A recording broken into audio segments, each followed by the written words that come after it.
jump.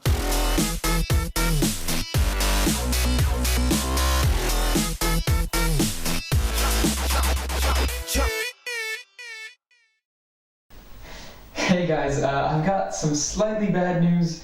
A lot of my custom puzzles are right here ready to be assembled, except I'm missing the die, and it's stuck at the customs office, so I won't be able to make any new puzzles until I get it. So that's the bad news.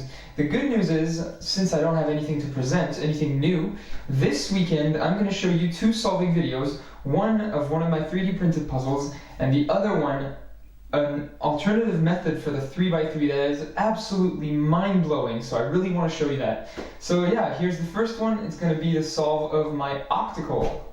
Alright, so as always, before I start solving a puzzle, I need to scramble it generally. So I guess, let's go.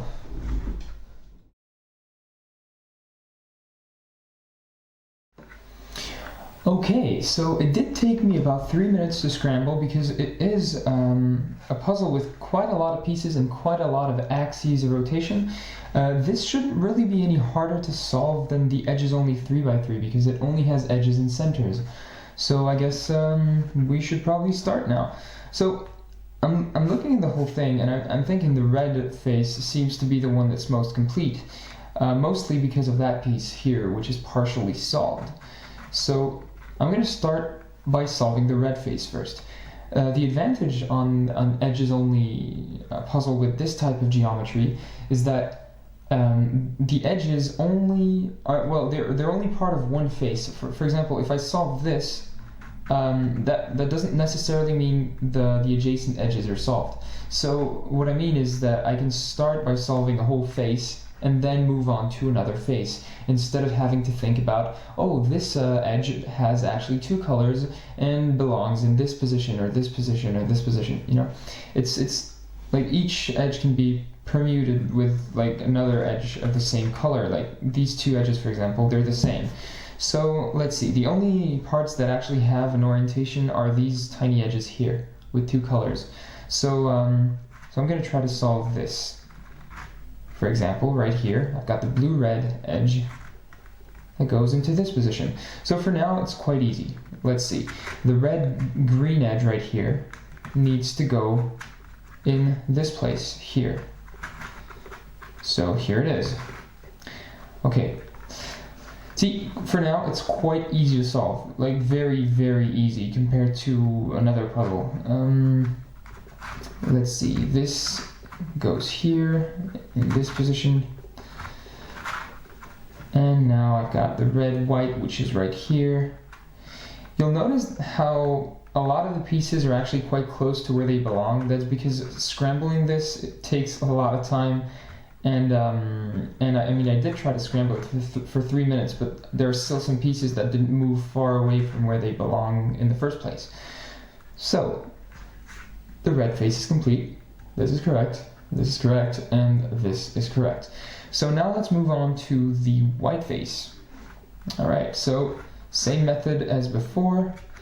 Let's see, the white-blue edge goes here, this white edge goes next to this center. So for now, that's actually a lot of pieces solved in not many moves.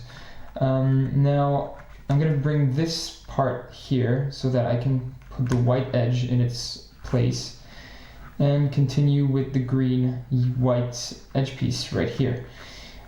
This one I'm going to solve quite easily. I just have to bring the edge piece here, and it's solved. So that's really all there is to it for the white face. Now let's move on to the green face. I'm going to do the 4 top faces before going to the bottom. It just sounds better. I don't know. But really, you could do anything you want. Like, you could do the white face and then red, blue, and green, or you could do really any order you want, and I think it would work as well and as easily as with using another method. The only problem I have here, for example, is that I can't turn this because this is blocked, and I can't turn this because this is blocked, and I can't turn this because this is blocked, and oh no, it's not blocked. So I need to turn this, then that, then this. That's the only issue with jumbling puzzles. They are they're a nightmare to turn when there's a lot of jumbling involved. Alright, so now, well, this thing is blocking this this set of pieces right here, and I cannot turn it yet because this is blocked, and this is blocked because this one is blocked.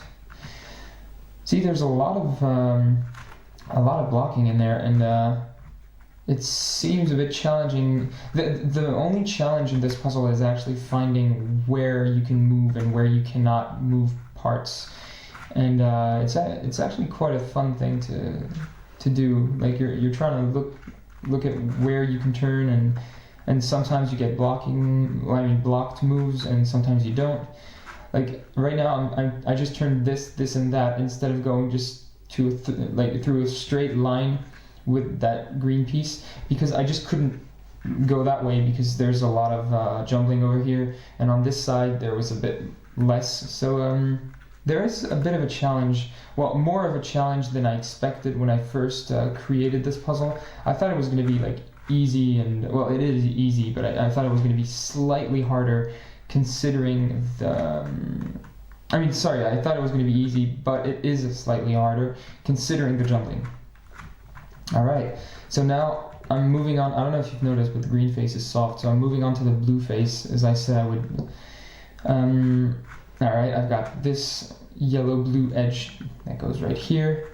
Then I've got the blue edge here, and the blue face is soft. So now I've got the top solved. You can actually still see some pieces sticking out, and that's kind of fun, because on the other side this puzzle is a complete mess, even though the colors kind of look like they would fit together. So I'm going to start by solving these three pieces because they seem to all belong on that centerpiece, but they're all messed up. So I need to move this, and to move this I need to move that. This is blocked, so I need to move this, and now I can turn everything. So yeah, quite a fun challenge, really. I thought it was going to be just more boring, but it's actually quite fun seeing all the jumbling and everything, and all the crazy shapes that you can get. Alright, so I'm continuing with this little edge piece right here. In case you didn't notice, I'm trying to solve the blue face right now. So I started with this part here, so I'm solving a bit of the blue and the green at the same time. I'm going to move on to this part of the puzzle. So the edge that I want is right here. Alright, so here's the edge in the correct position. Now I'm going to move this here so that the edge goes into the right place on that centerpiece. So it's like where the blue meets the blue and the orange meets the orange. And there is one piece missing, which is right here. That blue piece is one I need to bring all the way back here. So if I bring it here, then bring the blue piece right there, then I can complete the move, but this piece is wrongly positioned according to this center. So I need to move it out of the way, bring this center piece in this position so that I can pair it up with the edge, with the corresponding edge, and now I solved this part as well as this one, which is solved right here.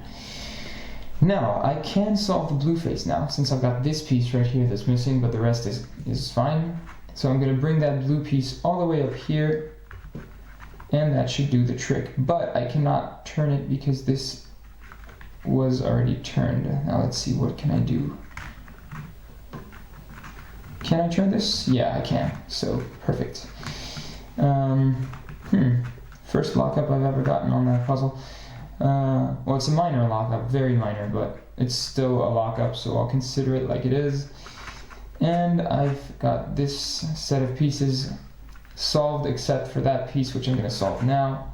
So move it out the way, turn the center, pair up the center and the edge, and put it in the right position. Now I've got this little green petal that I want to solve, so I'm going to bring it all the way here, pair it up with the center and the other edges. Sorry, getting a bit of a lockup. Perfect. And so the only thing that's left to solve is the yellow and the orange part. Now this is really easy, if I'm not mistaken. So first of all, I'm solving this little piece right here. Then I'm on an orange face, so I'm going to bring the orange edge right there.